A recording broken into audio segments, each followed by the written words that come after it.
Fais-le bien, fais-le bien. Fais-le très bien, alléluia. Fais-le encore, encore et encore. Fais-le bien. Ne t'arrête pas, ne t'arrête pas. Continue. Monte, monte, monte, monte, monte, monte. Monte, monte, monte, monte, monte. Monte, monte, monte. Monte, monte. Le roi des rois. Le roi des rois. Le roi des rois. Le roi des rois. Amen. Alléluia. Que Dieu vous bénisse. Amen. Tu peux t'asseoir, merci beaucoup. Bien-aimés, quand les stars remplissent les arènes, les stades, bien-aimés, tout le monde se lève et ce sont des ovations. Amen. On le fait pour les hommes. Amen. Mais pour Jésus, parfois, on est trop fiers de faire des ovations pour Jésus, pour sa parole. Amen. Car ce matin, ce n'est pas un homme que vous recevez, mais c'est la parole de Dieu que vous recevez. Amen. Acclame le Seigneur pour la parole de Dieu. Acclame encore. Alléluia. Gloire au Seigneur. C'est pour la parole que tu acclames, pas pour un homme. Alléluia. Et le seul mérite, c'est la gloire. Le Verbe de Dieu. Amen. Et c'est ce que nous allons voir ce matin. Nous sommes toujours sur le thème de la colère. Donc nous sommes tous en colère. J'allais dire nous sommes tous en colère. Non, on n'est pas en colère. On est tous joyeux. Amen. Mais nous allons parler de la colère. Amen. C'est la colère, bien-aimé, c'est la maladie de ce siècle. Amen. Et la colère va se manifester sous plusieurs angles. Amen. L'angle de l'angoisse, l'anxiété. Amen. La jalousie, ainsi de suite. Voilà pourquoi, bien-aimé, il faut qu'on parle de la colère et nous allons rester pendant un mois en colère. Non, avec la colère. Amen. Bon, béni soit le Seigneur. Parce que faire un mois en colère, c'est compliqué. Hein? Parce que la Bible dit il ne faut pas que tu ailles te coucher avec la colère. Mais si tu restes un mois en colère, tu as détruit toute ta vie. Amen. Tu as détruit tes défenses immunitaires. Amen. Donc, il faut faire attention. Béni soit le Seigneur. Amen. Nous sommes des enfants de Dieu.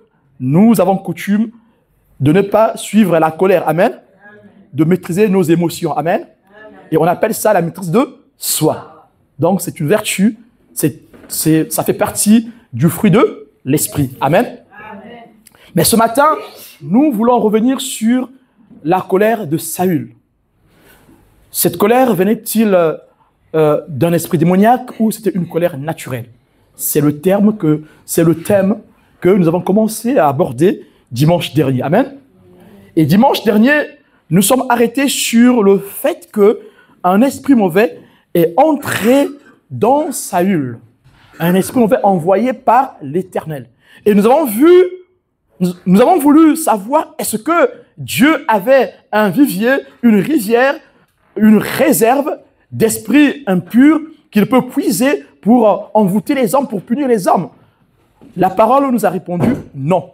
Que Dieu n'a pas une réserve où il a stocké les esprits impurs pour les utiliser, les manipuler, pour faire du mal à l'homme ou pour punir l'homme. Dieu n'a pas ce vivier. Par contre, c'est l'homme, par sa désobéissance, qui sort de la protection de Dieu. Et puisqu'on sort de la protection de Dieu, alors nous devenons, bien aimés, vulnérables aux attaques du mal. Amen. Et nous avons vu, bien aimés, que puisque nous sommes sortis de l'obéissance, nous devenons influençables par les forces du mal. Alors, nos caractères que nous avons développés seront amplifiés, exacerbés par les forces des ténèbres. Amen. Parce que nous avons laissé libre cours à l'ennemi dans notre vie. Amen. Parce que nous avons ouvert des accès à l'ennemi. Et bien aimés, sachez que ce que nous disons ce matin, c'est des choses qui se passent dans l'Église, même dans la vie des serviteurs, des servantes de Dieu. Il suffit qu'on laisse un accès. Et quand je parle des accès, vous parlez des péchés incroyables. Bien aimé, là on parle même d'une petite chose qu'on a développée à la maison. Un petit caractère qu'on a laissé traîner. Qui va devenir, bien aimé, un gouffre pour détruire même toute une maison, toute une famille. Voilà pourquoi nous devons être vigilants. Amen. Nous sommes sobres et nous sommes vigilant. Relisons 1 Samuel 16, verset 14. Nous allons nous lever pour lire la parole de Dieu. 1 Samuel 16, verset 14.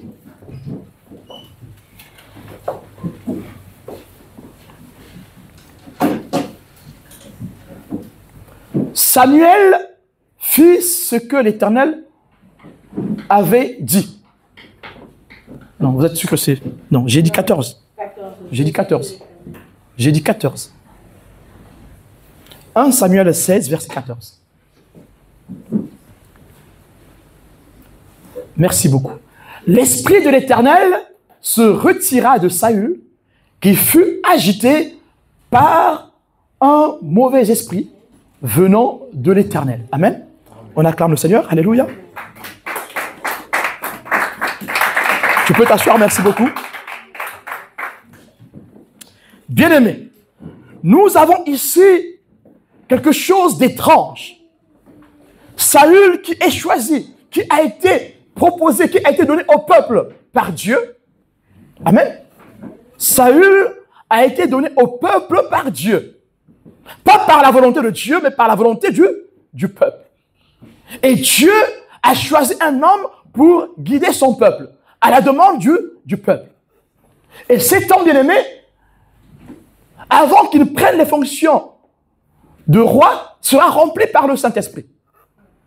Puisque l'Esprit va se manifester en lui par le prophétisme. Amen. Il va prophétiser et il va avoir en lui la force pour combattre les ennemis d'Israël. Mais c'est cet homme-là qui, quelque temps plus tard, sera vide de l'Esprit de Dieu. Et pourtant, bien-aimé, à un certain moment, bien-aimé, il avait l'Esprit de Dieu. Il marchait avec Dieu. Il gagnait les batailles avec Dieu. Mais c'est au fil, bien-aimé, des jours et des années, qu'il va commencer à s'éloigner des principes de Dieu, des préceptes de Dieu, du commandement du Seigneur. Et bien aimé, si nous lisons l'histoire, nous verrons que bien aimé, la désobéissance de Saül n'était pas une simple désobéissance. Cette chose a commencé à naître dans son cœur. Amen. Ce n'était pas juste une simple obéissance à la règle qui a été établie. Mais c'est son cœur qui a commencé à s'éloigner de Dieu. Amen. À travers peut-être une chose qu'il a commencé à développer. Alors, la question que nous nous sommes posées dans ce thème, la colère de Saül vient-elle d'une possession démoniaque? Oui, peut-être qu'à l'origine, au départ, Saül avait déjà les traits de colère en lui. Peut-être qu'il avait déjà un esprit de colère. Disons, quand je dis esprit de colère, un esprit humain, à travers ses traits de caractère. Amen. Et donc, il y a des enfants de Dieu qui viennent en Christ, bien-aimés. Ils ont reçu le Saint-Esprit. Ils sont même remplis du Saint-Esprit. Mais certains traits de leur caractère, ils n'ont pas voulu les travailler. Mais quand l'ennemi veut nous attaquer, il passe par quoi? L'ennemi passe par nos faiblesses. Amen. Il y a des faiblesses qui sont des péchés. Amen. Il y a des faiblesses qui ne sont pas des péchés. Jésus avait faim, c'est une faiblesse humaine. Amen. Et ce n'est pas un péché. Amen. Satan est passé par quoi? Quelle était la première balle que Satan a envoyée à Jésus? C'était quoi? Comment? La faim. Amen. Satan a touché le côté humain de Jésus. Il a voulu faire un mélange entre le côté humain de Jésus et le côté divin de Jésus. Si tu es le Fils de Dieu, et pourtant il sait que Jésus est le Fils de Dieu. Mais il sait que Jésus-Christ est le Fils de Dieu, mais il sait aussi que Jésus-Christ est humain. Et donc il doit avoir faim après avoir passé 40 jours sans manger. Alors il touche le côté faible de l'homme. Et pour nous, c'est pareil. Quand nous venons à Christ et que nous avons laissé traîner nos traits de caractère et que nous les avons chéris, on est content de ce que nous sommes. Et pourtant, bien-aimés, nous savons tous que ce trait-là, bien-aimé, un jour, ça pourra devenir un gouffre, un trou noir. Quand je m'y plongerai, je ne pourrai plus m'en sortir. Mais on laisse traîner. Et bien-aimés, c'est vrai que la colère de David a été augmentée, amplifiée par un esprit impur, mais David avait déjà ce trait en lui.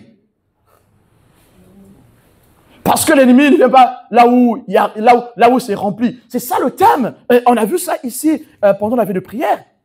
Quand un démon sort du corps, quand on sort un démon d'un corps, ce démon va dans les lieux arides, les lieux sans vie. Amen. Et quand il se retrouve dans les lieux sans vie, là-bas, il n'y a rien pour lui, il n'y a rien à mettre sous la dent.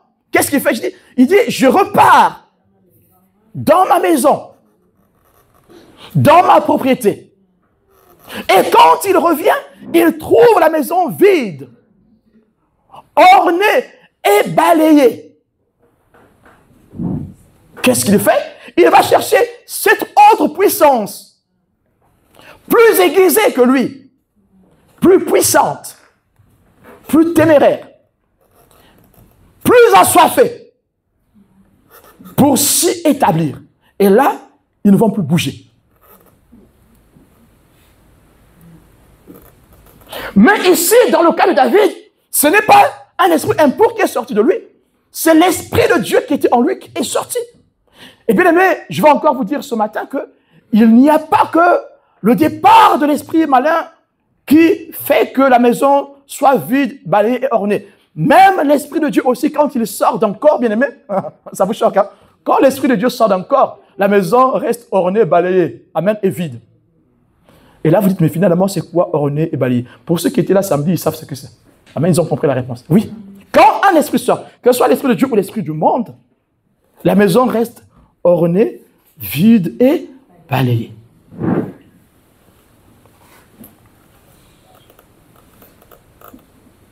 Donc, il n'y a pas que les esprits impurs qui laissent les maisons ornées et balayées. La seule chose, bien aimé, qui peut faire que la maison ne soit plus un désert, c'est la présence de Dieu.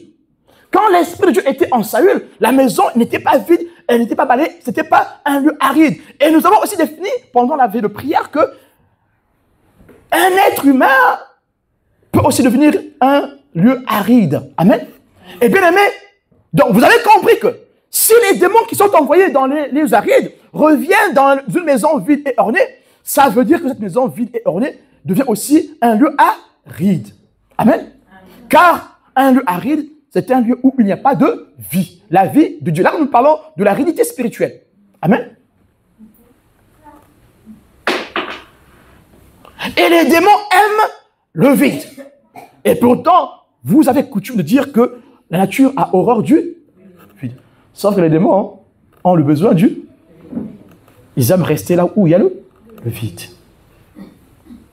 Et aujourd'hui, bien aimés, c'est ce qui se passe dans ce monde. Oui, à cause de sa désobéissance, bien aimé, Saül sera influencé par des esprits maléfiques. Bien aimé, parce que ces esprits ont utilisé une faiblesse qu'ils avaient déjà. Nous avons lu dans le livre des 1 roi, je pense, sur l'histoire d'Akab. Amen. Où les prophètes qui étaient autour des deux rois ont été eux aussi infiltrés par les esprits de mensonge, par un esprit de mensonge. Et nous avons vu que, bien aimé, ces prophètes-là, c'était des prophètes qui étaient d'abord de Dieu, mais qui ont dévié. Amen. Donc, Dieu ne peut pas permettre que le mal touche un cœur qui est pur devant lui. Et l'ennemi n'aura pas la force de pervertir, bien aimé, un terrain qui est voué à Dieu, qui est donné à Dieu, qui est livré à Dieu, qui est anéanti pour le Seigneur. L'ennemi ne pourra pas toucher. Si ces prophètes ont été touchés par l'esprit de mensonge, c'est parce que c'était des goinfres. Ils travaillaient pour leur propre ventre. Donc leur cœur n'était pas net devant Dieu. Amen. Amen. Donc j'insiste ce matin, bien aimé, faisons attention avec des traits que nous gardons en nous, que nous glorifions, que nous chérissons, que nous cajolons, que nous nourrissons. Ce sont ces mêmes traits, bien aimés, qui seront utilisés par l'ennemi pour nous détruire. Si nous nourrissons, bien aimés, ces traits, l'ennemi pourra les utiliser un jour pour nous détruire, pour détruire ceux qui sont autour de nous.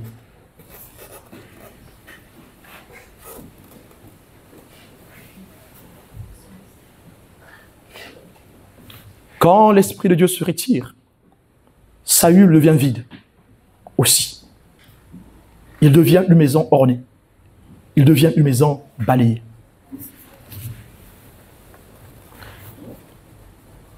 Il devient vulnérable aux influences des démons. Et bien aimé, nous verrons plus tard qu'il sera dans le trouble. Amen. Il sera dans le trouble. Il aura des transports au milieu du salon pour faire du mal à David.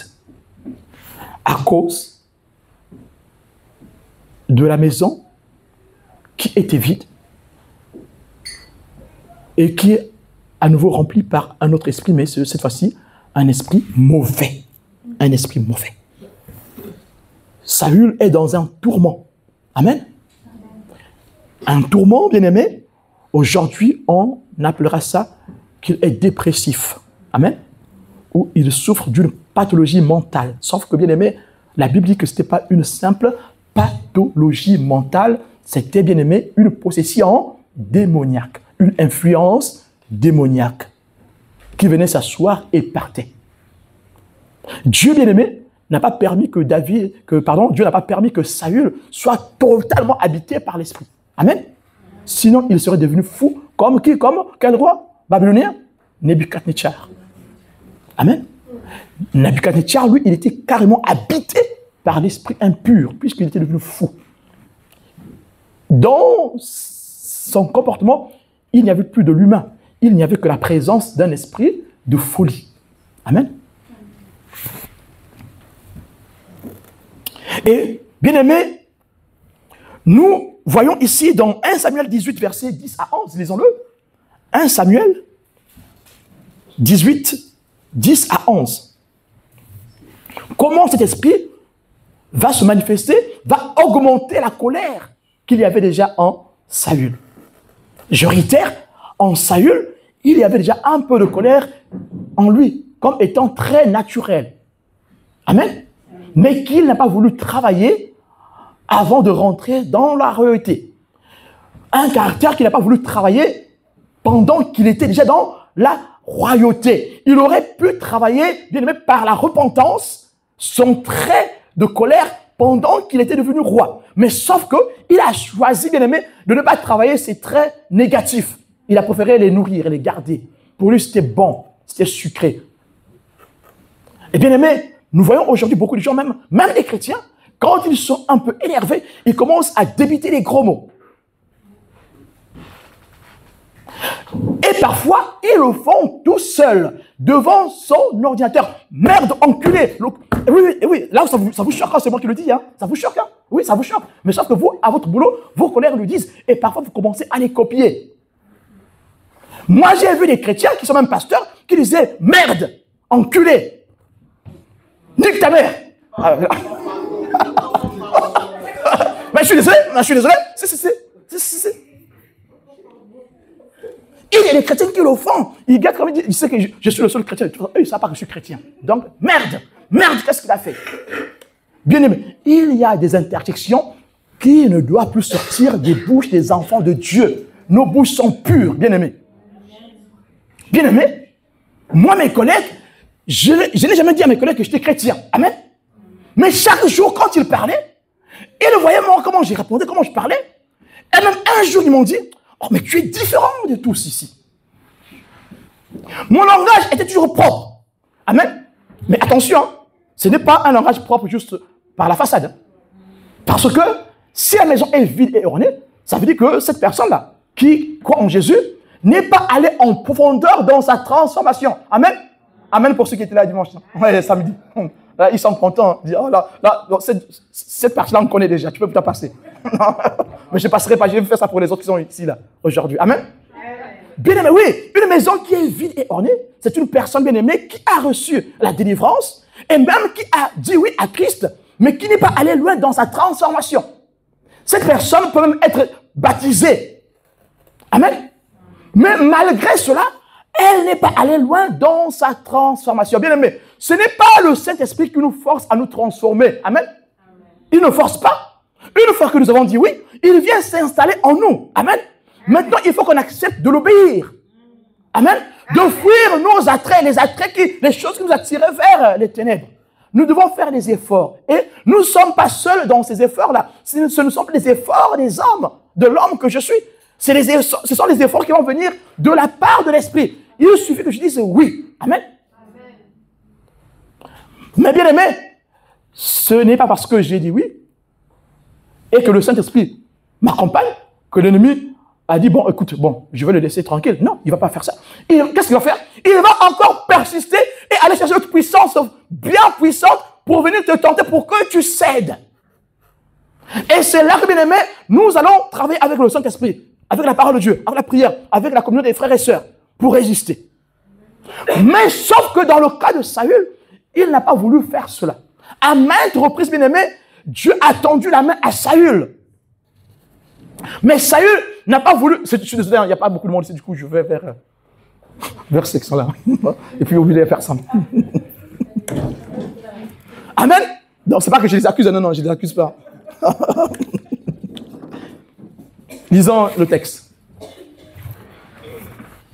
Le lendemain, le mauvais esprit de Dieu saisit Saül, qui eut des transports au milieu de la maison. Des transports.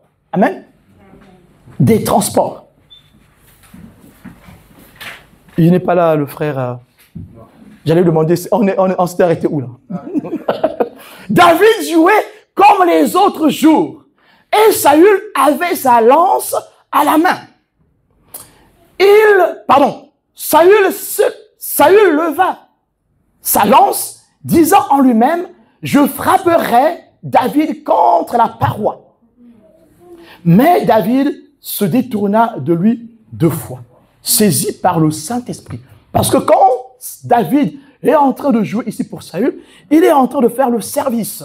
Et quand nous faisons le service, bien aimé, nous sommes sous la couverture du Dieu Tout-Puissant. Amen.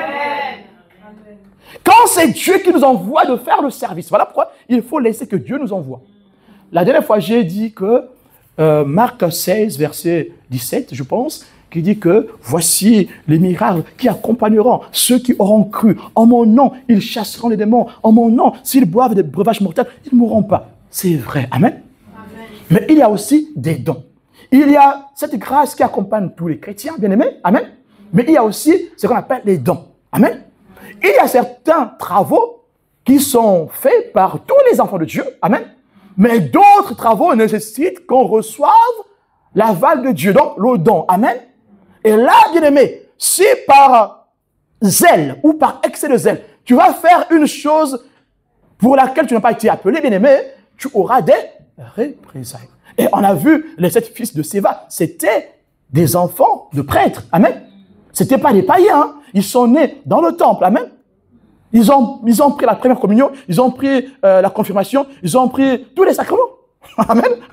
Mais et pourtant, quand ils ont essayé de chasser les démons, ils ont été fracassés. Amen. Et jusqu'à aujourd'hui, nous connaissons leur honte. Amen. Mais ici, nous voyons que la colère de Saül est amplifiée par la présence du démon qui vient le visiter de temps en temps.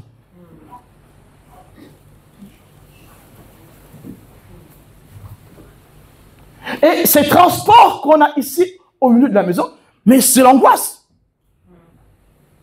L'angoisse. L'angoisse, bien aimé, peut saisir quelqu'un selon la dimension, le niveau de l'influence de l'esprit. Pour certains, aujourd'hui, ben, c'est fracasser l'ordinateur et débiter des gros mots.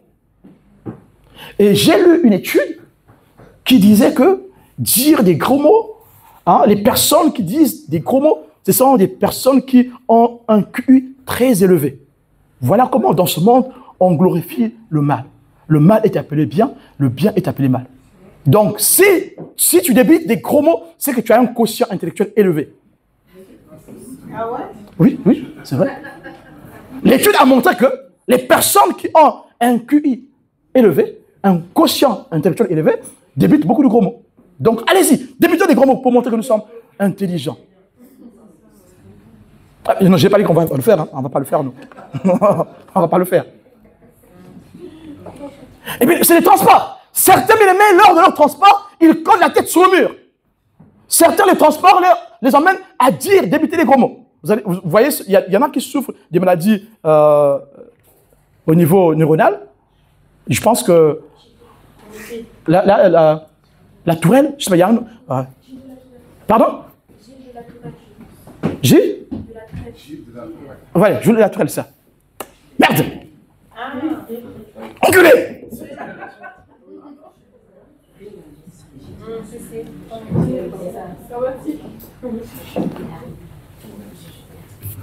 Satan!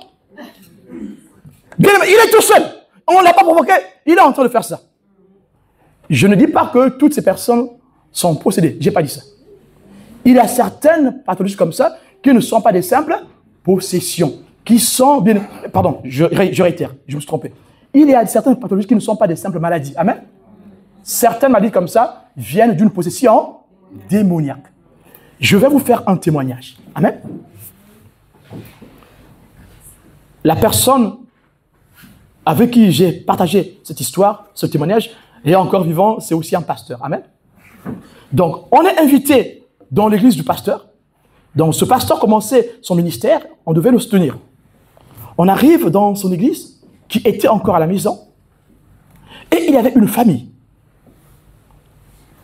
Et il y avait un enfant dans cette famille qui avait ces troubles depuis sa naissance.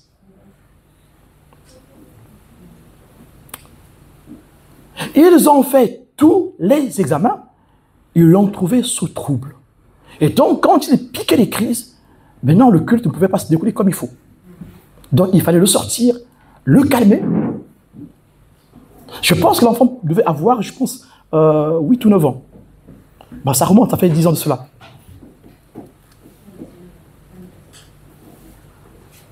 Et il fallait retenir l'enfant. Il fallait le calmer. Et ce jour-là, pile poil avant la prédication, l'enfant a commencé à manifester sa crise.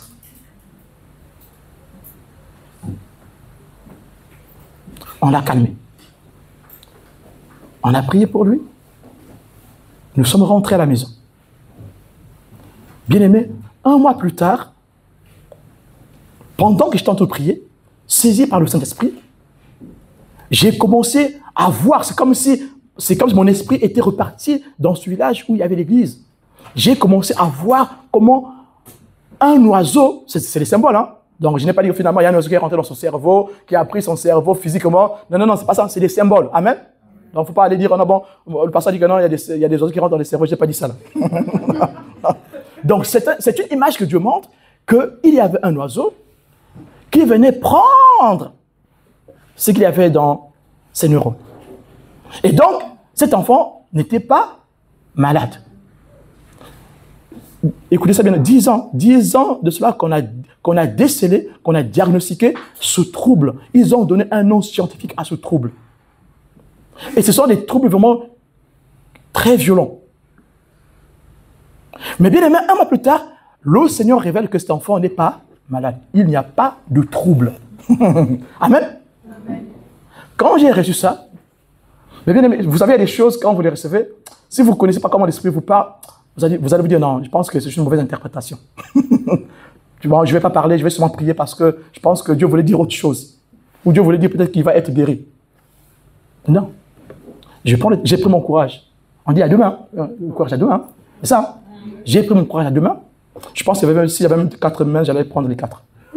J'ai appelé le pasteur. Je dis, pasteur, voici ce que le Seigneur a montré. Cet enfant n'est pas malade. Ce diagnostic est faux.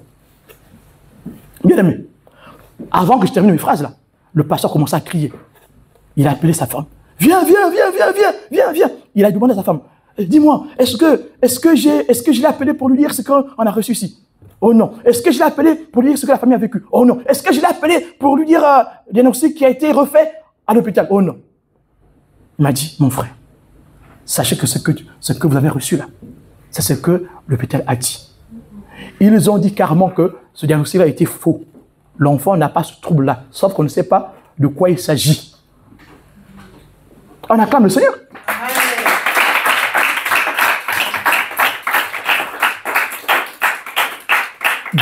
bien aimé, il y a des pathologies, bien aimé, qui ne peuvent être guéries par la médecine humaine. Parce que ce n'est pas des vraies maladies, c'est des possessions démoniaques.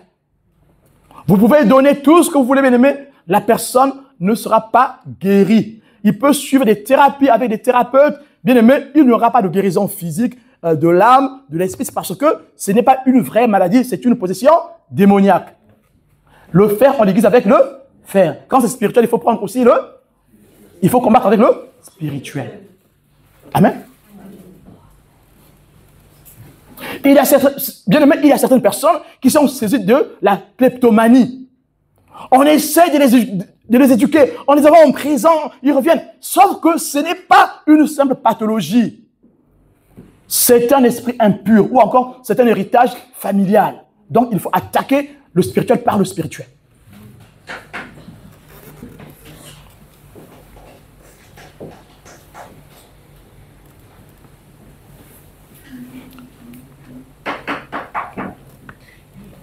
Et nous voyons ici que, dans ce texte de 1 Samuel 18, versets 10 à 11, que la colère de Saül est augmentée par la présence du démon.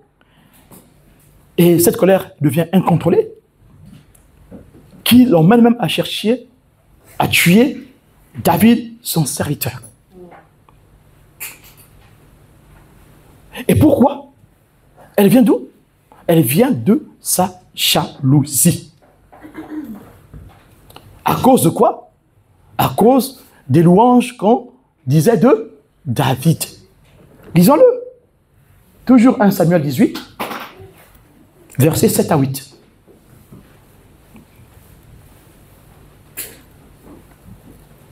On n'est pas pressé, hein?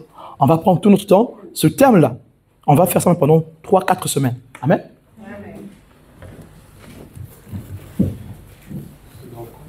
1 Samuel 18, 7 à 8.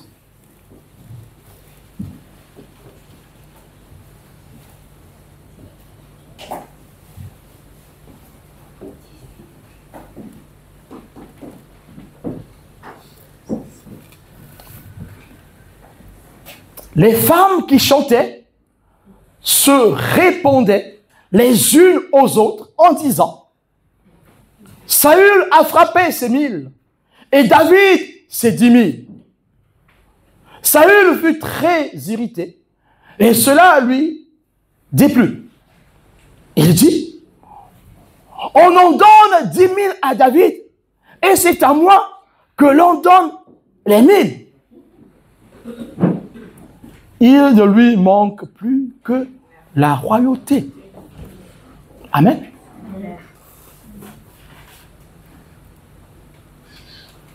Faisons attention, bien-aimés. Hein. À l'église aujourd'hui, on donne encore des surnoms aux autres à cause de leur zèle, à cause de leur amour pour l'évangile. Moi, bien-aimé, je vais vous le dire, moi, on m'avait surnommé, j'ai eu beaucoup de surnoms. Hein.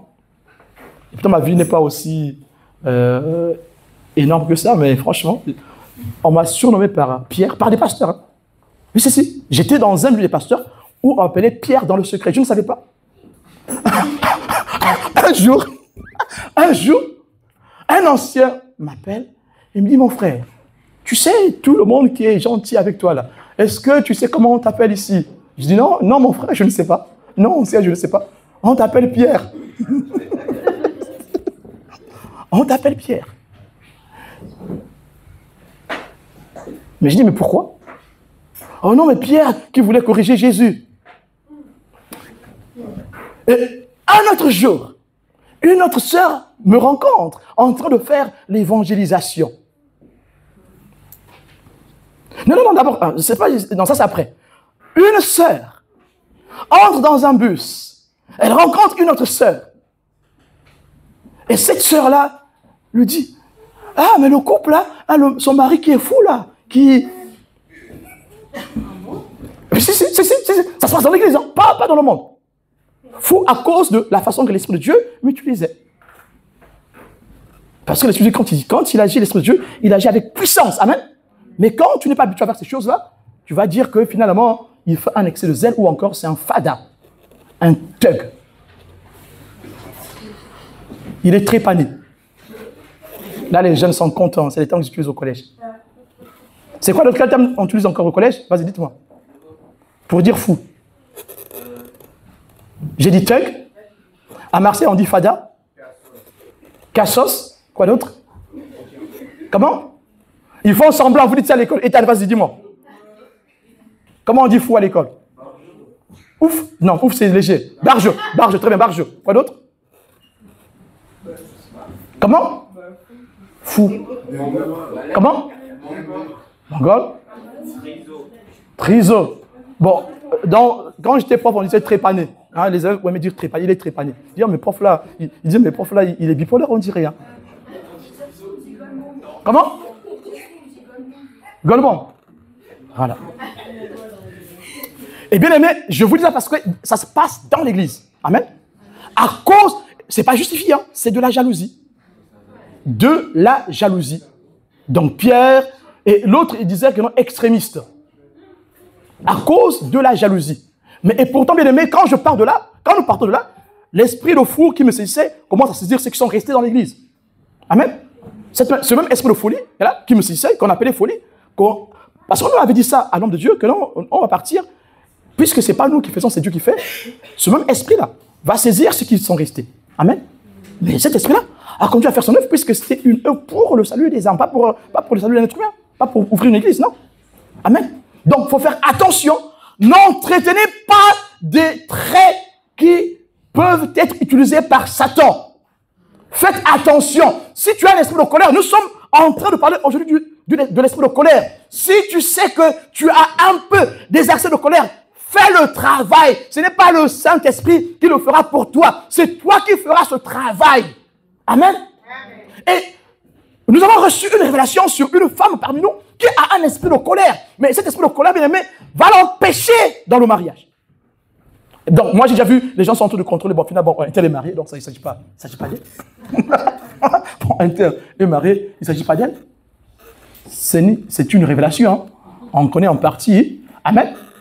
Donc là, j'ai juste dit, une femme, c'est pour aller droit au but, mais c'est une chose qui est là, que tous nous sommes en train de gangréner. On ne veut pas travailler. Il y a aussi des hommes, il y a aussi des femmes, mariés ou pas mariés. On s'en fiche du reste de rien. Homme, femme, voilà. Amen. Qui agit au sein de l'église. Nous devons travailler cela. Et j'ai insisté la semaine dernière que la jalousie, bien aimé, va augmenter, exacerber la puissance de la colère. Amen. On va être impoli. J'aime utiliser le terme africain impoli. N'est-ce pas, mon frère? Chez vous, ici, on ne dit pas impoli. Hein? On dit irrespectueux. Hein? N'est-ce pas? C'est ça, non? Insolent. Et d'autres, par un esprit têtu. C'est aussi la colère. Il est très têtu. Ou elle est très têtue.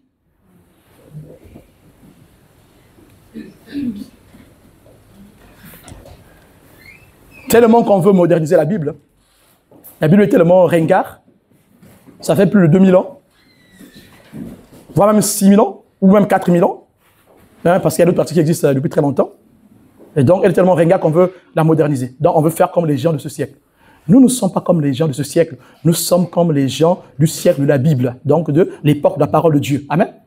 Et l'époque de la parole ne varie pas par rapport au temps. Amen. Et puis, qui a inventé le calendrier? C'est Dieu? C'est Dieu? Non, ce n'est pas Dieu qui a inventé le calendrier. Hein. Amen. Le calendrier, je veux parler du calendrier romain. Hein. Ce n'est pas Dieu qui l'a inventé, ce sont les hommes. Amen. Et puis vous avez, quand vous dites nous sommes au mois d'août, c'est quoi? Le mois d'août vient d'où? Dites-moi. Comment? Des Romains, n'est-ce pas? C'était le nom de quel roi? Auguste. Et juillet vient de quel mois? De quel nom? Julius. Amen. Donc, ce sont les hommes qui ont inventé toutes ces choses-là. Bon, c'est une parenthèse. Je voulais juste dire ce matin que les traits qu'on laisse traîner sont alimentés par l'ennemi, influencés par les ténèbres, et vont devenir un jour des forces vivantes pour détruire nos vies, pour détruire nos maisons, pour détruire nos familles. Ici, c'est la jalousie qui va détruire la royauté reçue par Saül.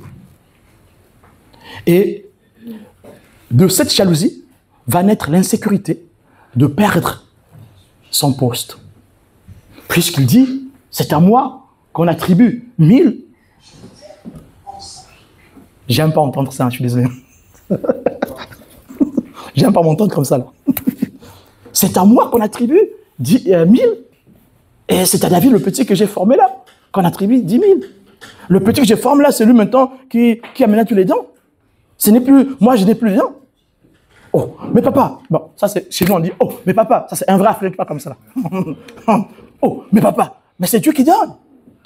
Dieu donne à qui il veut, mais pour le bien de l'Église. Pourquoi maintenant tu vas appeler l'autre Pierre? Amen. Ah, tu m'enlèveras toutes ces parties là, hein, les parties des commentaires là. Hein. Tu enlèveras, hein, parce qu'on veut viser personne. Hein. Bien-aimé, le rejet de l'autorité divine entraîne l'instabilité. Saül a rejeté l'autorité de Dieu dans sa vie.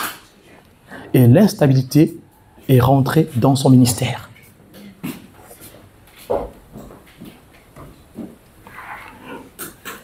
Une fois rejeté par Dieu, Saül devient paranoïaque.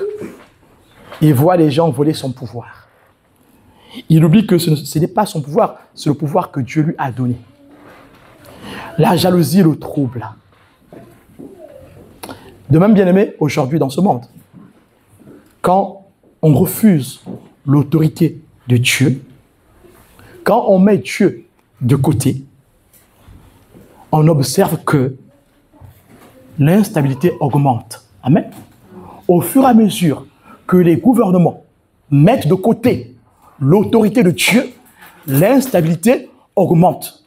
Et bien aimé, cette sécurité que les États ont aujourd'hui, c'est une sécurité de façade.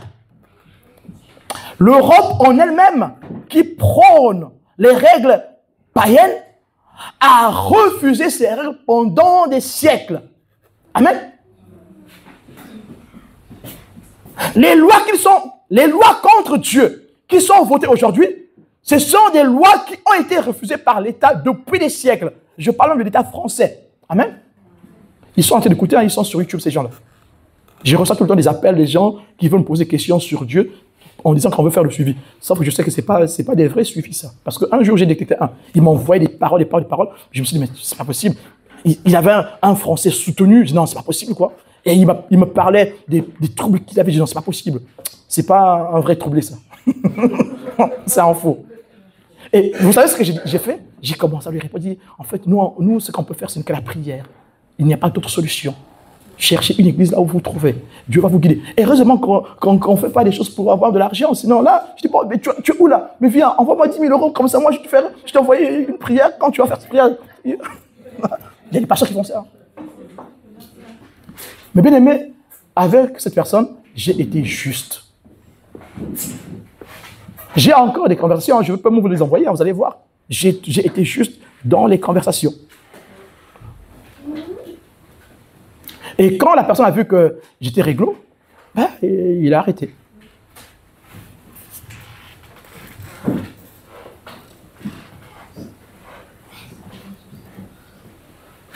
Bien-aimé, la foi ne se force pas. Mais ici, nous sommes obligés non pas forcer, de donner l'évangile. Amen. On donne l'évangile. Amen. La Bible dit, en toute occasion, bonne ou mauvaise. Amen. Bonne ou mauvaise, qu'est-ce qu'on fait? On donne l'évangile. Amen. Donc, ne me fusillez pas parce que je donne l'évangile. Je ne fais que le devoir d'un enfant de Dieu. Ce que toi aussi tu dois faire. Amen. Donc, on observe, bien aimé, que le monde est dans une certaine instabilité. Amen. Instabilité morale. Bien aimé, il y a une loi française où il y avait le mot charité. Ils ont enlevé le mot charité. Ils ont mis solidarité. Parce que dans le mot charité, il y a une certaine pureté. Amen. Dans le mot solidarité, il y a de l'humanisme. Amen. Sauf que L'humanisme ne vient pas de Dieu, ça vient de l'humain. C'est pas moi qui ai inventé le mot humanisme. Il y a quoi dans l'humanisme? Il y a humain, non? Voilà. Bien aimé, l'instabilité émotionnelle. Voilà la maladie de ce siècle. L'instabilité émotionnelle. Et toutes les maladies qui vont venir après là ont pour base, pour origine, l'instabilité émotionnelle. Et vous verrez bien aimé que ces maladies-là n'agissent pas beaucoup dans les pays pauvres. Amen. Quelqu'un qui est dans la forêt équatoriale, un pygmée, il ne souffre pas de l'instabilité émotionnelle. Et puis il ne sait pas ce que c'est. Hein. Amen. Amen. Tu vas dans mon village, tu dis, on va aller voir un psy. Psy. Psy. Et puis déjà, il ne sait pas dire psy, hein, dire psy. Psy, c'est quoi? C'est la pisciculture? C'est la piscine? Donc, bien aimé, il y a des métiers qu'on ne peut pas développer dans les pays en voie de développement. Parce que ça ne sert à rien. Amen. Et bien aimé, bon, là, les pasteurs français, parce que vous savez, on fait la guerre entre les pasteurs africains et les pasteurs français. Amen. Je laisse la guerre. Ils m'entendent. Parce que les pasteurs français, quand ils prêchent, ils critiquent la foi des Africains. Mais ça, c'est aberrant. C'est aberrant. Parce que la foi n'a pas de limite. Que tu sois en Europe ou en Afrique, quand tu as la foi en Jésus, ça doit être la foi. Parce que quand tu es pasteur et tu dis que tu ne sais pas chasser les démons, il y a un problème. Quand tu es un pasteur et que tu dis que moi ces choses-là je ne touche pas parce que je n'ai pas appris ça, il y a un problème. Tu n'as pas besoin qu'on t'enseigne qu'on chasse les démons pour le faire. Amen. Quand tu viens en Christ, même si tu n'as pas connu le texte de Matthieu 16, mais quand tu as l'Esprit de Dieu en toi, tu vois un démon se manifester, tu vas le chasser au nom de Jésus. Même sans le savoir. Amen. Et les pasteurs français, quand ils prêchent, ils disent, oh les Africains, avec leur Dieu là, ils exagèrent. Ils sont dans l'extrémisme. C'est faux, c'est un manque de foi au nom de Jésus. Il faut que l'esprit d'incrédulité, le voile de l'incrédulité qui attrape la France, la théologie française, soit chassé, viré au nom de Jésus. Bien-aimé, le monde a ses problèmes. L'Église a une direction à suivre. L'Église n'est pas appelée à s'associer au monde. L'Église n'est pas appelée à se conformer au monde. Amen. L'Église n'est pas appelée à s'accommoder au monde. Non, bien-aimés. Mais nous, bien-aimés, nous ne sommes pas appelés à juger ce que fait le monde.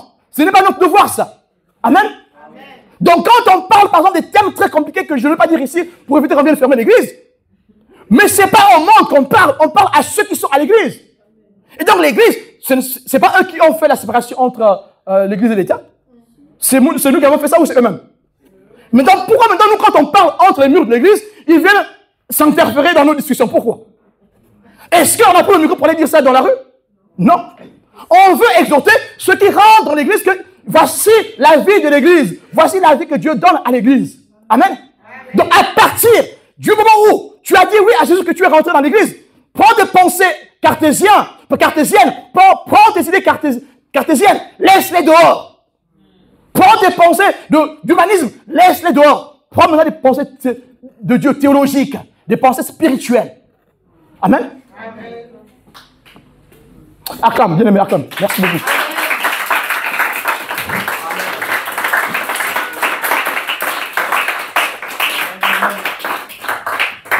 Nous devons laisser Dieu nous conduire.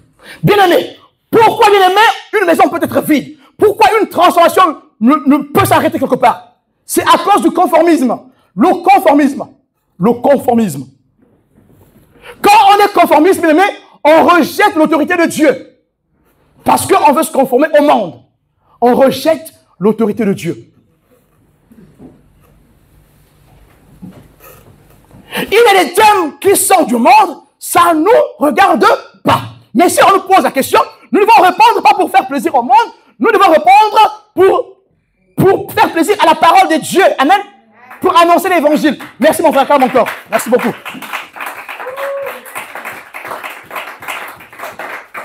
Donc Donc, si la Bible dit, tu ne voleras pas, bien aimé, nous ne dirons pas le contraire.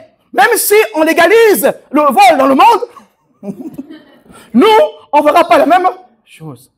Donc, si on légalise le cannabis, ben, on va commencer à vendre le cannabis ici, c'est légalisé. On y va? Non. Et pourtant, c'est légal.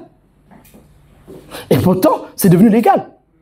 Et c'est pour ça que moi, je vais planter un champ de cannabis. Pour me faire une petite économie pour construire l'église.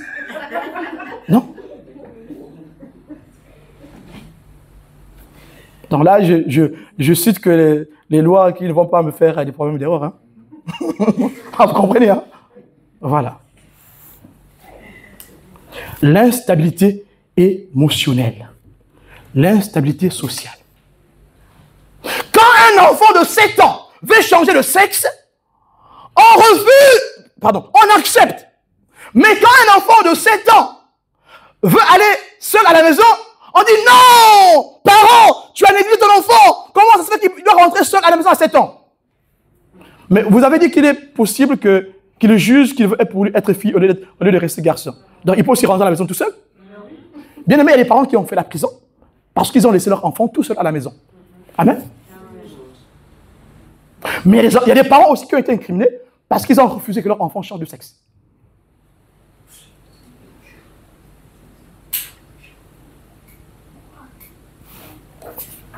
Le conformisme. C'est quand on est mi-figue, mi-raisin qu'on est dans le conformisme. C'est quand notre maison est vide, balayée, ornée, que nous glissons dans le conformisme. Le conformisme, c'est faire ce que tout le monde fait. Donc, tu ne veux pas... Oui, copier quoi? Tu copies quoi? Hein?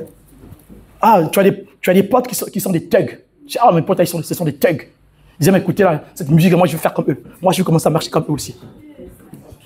Je commence à faire comme eux. Dans ton cœur, tu dis que tu es enfant de Dieu. Mais quand tu es avec les autres, tu fais le thug.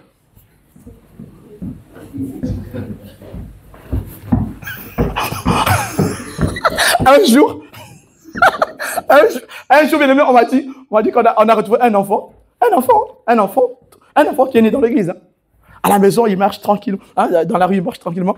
Mais un jour, on l'a vu marcher comme un gangster. Donc, l'enfant qui se marche comme ça. Mais on dit, mais qu'est-ce qui se passe là? Tu as des affaires ici, quoi? Pourquoi maintenant tu marches comme ça? mais bien aimé, oui, parce qu'on veut se conformer. Il n'a pas de charge, hein, mais tu as grossi, non. Le pauvre, il n'a pas grossi, il est toujours maigre. Mais moi, je me mets comme ça, là. Mais il y a des choses entre là. Il y a des choses entre les jambes ou pas? Qu'est-ce qui passe entre les pieds, là? Mais non, tu vas me mettre comme ça. Il y a quelque chose? Non, il n'y a rien. Le conformisme, les enfants. Le conformisme. Ne copiez pas. Vous les bébés, là. Vous les bébés. Je parle longtemps bébé. Hein? Bébé. Hein? Bébé. Caca. Vous dites ça à l'école, non? Caca. Pour vous, caca, c'est devenu une injure. Vous avez comme ça des parents? Merde. Vos parents disent merde. Bon, pas vos parents, mais les parents des enfants. Amen. Puisque les parents disent merde à la maison, les bébés, ils ont traduit merde en caca. Caca. Comment tu peux insulter ta copine de classe caca? Comment? C'est méchant. C'est méchant, c'est méchant. Hein, c'est méchant. Hein? Toi aussi, c'est méchant. On ne fait pas ça, vous là. On ne fait pas ça. On n'insulte pas les autres caca. Il n'y a pas de caca dans la vie. Nous sommes tous différents. Chacun de nous est important devant Dieu. Amen. Tous les êtres humains sont importants. Même le nain là est important devant Dieu. Le pygmée là, il est important devant Dieu. Le paralytique là est important devant Dieu. Même celui qui est à la porte de la mort là, celui qui est au lit là, qui est devenu maître comme ça, il est important devant Dieu.